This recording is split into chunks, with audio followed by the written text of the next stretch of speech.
Alors, vous connaissez sans doute des personnes qui ont des difficultés à digérer les fruits ou les légumes lorsqu'ils ne sont pas cuits. Par exemple, les courgettes, ça pose des problèmes. Et souvent, ils concluent que finalement, les légumes, c'est pas fait pour eux et qu'ils doivent s'abstenir. Et le mieux, c'est d'écouter son corps parce que le corps a raison. Et si le corps dit qu'il ne faut pas consommer de légumes, c'est qu'il y a bien une raison. Dans ce cas, c'est pas ce que j'appelle s'écouter, c'est aller vers une solution de facilité. Car en fait, c'est pas la faute des légumes. Si jamais aujourd'hui vous avez du mal à digérer certains légumes ou la totalité des légumes s'ils ne sont pas cuits, c'est pas la faute des légumes, c'est la faute de votre microbiote. Et vous êtes responsable de l'état de santé de votre microbiote.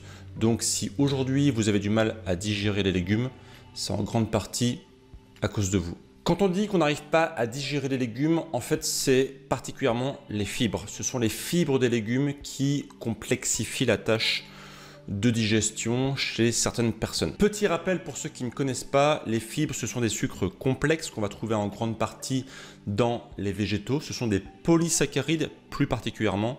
Et on va en trouver en grande quantité donc dans les fruits, dans les légumes. Deux exemples, la cellulose et la pectine. Souvent, les fibres, c'est ce qui constitue la paroi interne des légumes. Et c'est ici ce qui pose problème parce que les fibres, les êtres humains ne peuvent pas les digérer. Nous n'avons aucune enzyme qui permette de digérer les fibres. Ces sucres complexes, en général, passent directement de la bouche jusqu'à l'intestin. Et c'est ensuite votre microbiote intestinal, vos bactéries principalement, qui vont s'occuper de digérer ces fibres. J'ai fait une longue vidéo pour vous expliquer quels étaient les différents types de fibres, solubles, insolubles, et pourquoi c'était si important pour faciliter la digestion. Si vous n'avez pas vu cette vidéo, je vous la mets ici, n'hésitez pas à la voir, elle sera tout à fait complémentaire par rapport à cette vidéo. Juste en 3 mots, les fibres favorisent le transit intestinal, ont un effet très important sur la satiété et permettent de nourrir votre microbiote, donc d'équilibrer votre microbiote. Donc maintenant qu'on a compris ça, qu'est-ce qu'étaient les fibres et comment elles pouvaient être utiles au microbiote, un point très important, le microbiote intestinal va s'adapter à la façon dont vous mangez. Ça, c'est un point qui est très important, retenez bien ça. Le microbiote intestinal s'adapte à la façon à laquelle vous mangez. Autrement dit, les bactéries que vous avez dans votre intestin, dans votre gros intestin, vont se modifier suivant le type d'alimentation que vous leur donnez à manger. Alors si vous modifiez votre alimentation pendant 1 semaine, 2 semaines, 3 semaines, ça n'aura pas un gros impact parce que le microbiote a une certaine résilience. Autrement dit, il a une certaine stabilité. Ce n'est pas parce que vous allez manger des légumes pendant 1 semaine que votre microbiote va complètement changer. Ça ne marche pas comme ça. Le microbiote est stable. Il est en grande partie issu de votre alimentation, donc j'en parlais à l'instant, mais aussi de comment vous êtes né, par exemple par voie naturelle ou par césarienne. Je ne rentre pas dans les détails ici, ce n'est pas le but, mais il faut bien comprendre que le microbiote, il a une certaine stabilité. Le microbiote de chaque individu serait ainsi caractérisé par une signature microbienne appelée entérotype. On a l'entérotype bactéroïde, qui serait associé à un régime riche en protéines et en graisses animales, alors que l'entérotype Prévotella serait associé à un régime riche en glucides et en fibres. Par exemple, les sujets végétariens sont plus fréquemment d'entérotype Prévotella, et c'est logique si vous avez compris ce que j'ai dit précédemment. Et dans ces familles de bactéries, on a un sous-type de bactéries qu'on appelle les bactéries fibrolytiques. Ce sont donc les bactéries spécialisées, optimisées pour digérer les fibres. Et c'est là qu'on va rentrer dans le cercle vicieux. Moins on mange de végétaux, moins on va avoir de bactéries fibrolytiques. Moins on a de bactéries fibrolytiques, moins on peut digérer les végétaux. Donc si par exemple on prend l'exemple d'un individu qui depuis tout petit ne mange pas de légumes parce qu'il n'aime pas ça ou parce que c'est quelque chose qu'il ne voulait pas manger, et pendant des années et des années, il n'a pas mangé de légumes ou finalement très peu. Forcément, il n'a pas les bactéries nécessaires à digérer les fibres de ces aliments. Et quand vous allez lui donner à manger une courgette, une tomate, des légumes quels qu'ils soient, en fait, la digestion va plutôt bien se passer jusqu'à ce que les fibres, elles, doivent être digérées. Et c'est là le problème. Cet individu ne va pas avoir les bactéries nécessaires à digérer les fibres. Et donc les fibres ne vont pas être digérées et c'est là que ça va poser problème. Parce que comme vous l'avez vu tout à l'heure, les fibres participent à la bonne digestion des aliments. Et si jamais vous en consommez mais qu'elles ne peuvent pas être digérées, en fait, elles font leur boulot de façon non optimale et ça peut poser des problèmes comme des ballonnements, des reflux gastriques, de la constipation, voire de la diarrhée. Dans tous les cas, ça pose des problèmes et les personnes qui n'ont pas les bactéries nécessaires à digérer les fibres, eh bien, ont des problèmes intestinaux. C'est logique. Alors d'ailleurs, certaines personnes peuvent digérer quand même certains types de légumes en les cuisant parce que tout simplement la cuisson modifie la structure des fibres et donc au final, c'est plus vraiment des fibres et la digestion à ce moment-là se passe plutôt bien. Mais si jamais il n'y a pas de cuisson, les fibres restent intègres, restent entières. Et là, du coup, le problème se pose. Alors, on peut avoir d'autres cas qui peuvent expliquer pourquoi on ne peut pas digérer certaines fibres. Comme j'ai expliqué à l'instant, l'absence de bactéries fibrolytiques peut expliquer en grande partie cela. On peut aussi avoir des dysbioses. Les dysbioses, donc, c'est des modifications de l'état du microbiote intestinal. Et quand on a une dysbiose, une désorganisation, on peut avoir du coup les mêmes effets que si on n'avait pas de bactéries fibrolytiques.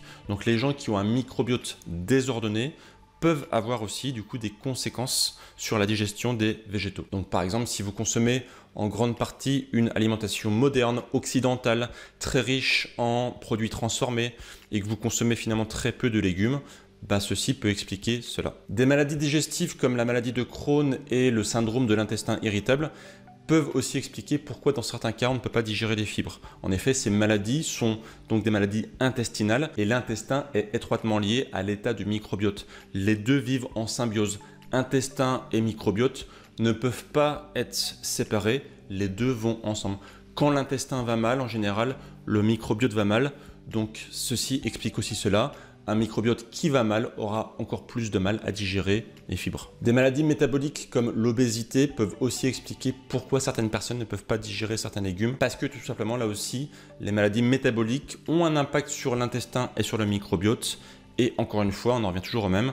Un microbiote désordonné, un microbiote qui n'est pas optimisé, un microbiote qui n'est pas enrichi de bonnes bactéries capables de digérer les fibres et les végétaux, va générer des problèmes de santé, en particulier lors de la digestion des fibres. Quelle solution concrètement mettre en place ?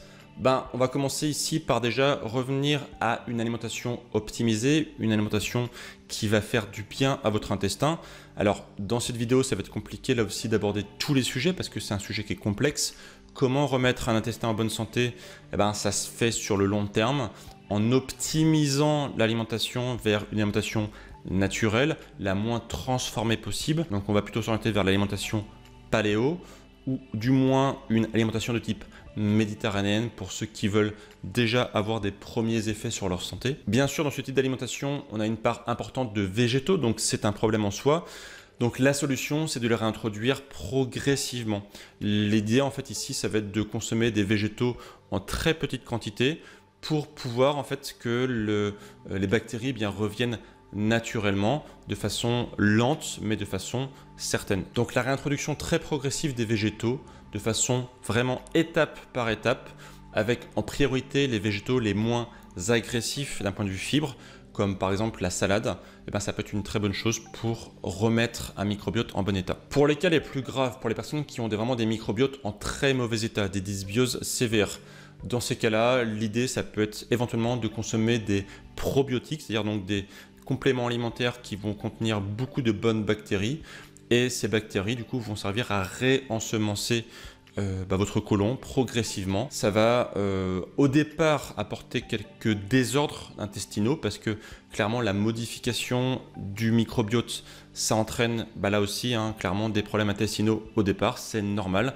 Mais si on accepte ça au début, progressivement, étape par étape, jour après jour, on va pouvoir de nouveau, là aussi, consommer des végétaux. Donc en résumé, nourrir les bonnes bactéries qui sont optimisées pour la digestion des fibres, donc via l'apport de fibres, mais de façon légère, progressive pour que ça se fasse de façon optimisée, ou l'apport de probiotiques, donc directement les bonnes bactéries, afin de réensemencer l'intestin et de faire en sorte qu'au final, vous ayez de nouveau les bactéries qui permettent de digérer les fibres. En tous les cas, il va falloir être patient. Ce n'est pas en quelques jours ou en quelques semaines que ça va revenir à la normale. Comme je l'expliquais, le microbiote a une certaine inertie et une certaine résilience.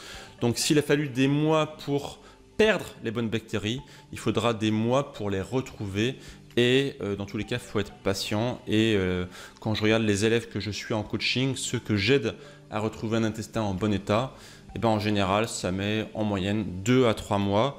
Mais voilà, c'est différent suivant chaque personne, suivant chaque histoire, suivant beaucoup de paramètres. Et donc, on ne peut pas ici dire qu'il y a une durée précise. Ça va dépendre au cas par cas. Si vous souhaitez en savoir plus sur l'intestin et sur le microbiote, comment retrouver un intestin en bon état, je vous mets une série de vidéos juste en dessous. N'hésitez pas à aller la voir. Et moi, je vous dis à très bientôt pour de prochaines vidéos. Et d'ici là, bien sûr, prenez soin de vous et prenez soin de votre microbiote. Ciao!